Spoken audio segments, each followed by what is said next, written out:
ខ្ញុំកើតលើដីដែលដូនតាបានស្លាប់ឈាមពោះគាត់ធ្លាក់ដើម្បីឲ្យយើងរស់នៅមិនអាចឈរមើលជាតិរលាយបាត់ខ្ញុំនឹងក្លាហាន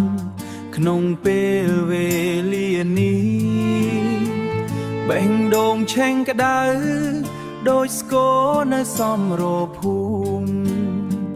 សំលេងក្នុងចិត្តហៅឲ្យខ្ញុំតស៊ូដងហើមចុងក្រោយខ្ញុំផ្ដល់ឲ្យជាតិឈាមនេះមិនខាតសម្រាប់ដីខ្មែរទោះបីខ្ញុំដួលក៏វិញ្ញាណនៅឈរ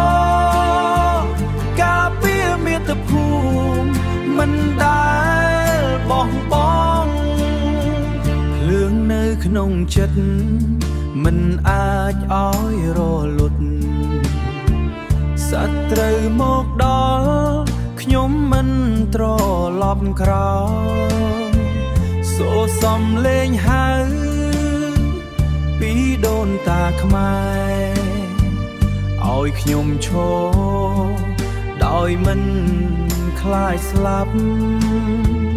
ជើងដើរទៅមុខតួផ្លូវពោពេញដោយភ្លើងខ្ញុំជាកូនខ្មែរមិនដែលរត់គេចដងហើមចុងក្រោយខ្ញុំផ្ដល់ឲ្យជាតិឈាមនេះមិនខាតសម្រាប់ដីខ្មែរទោះបីខ្ញុំដួលក៏វិញ្ញាណនៅឈរការពារមាតុភូមិមិនដែ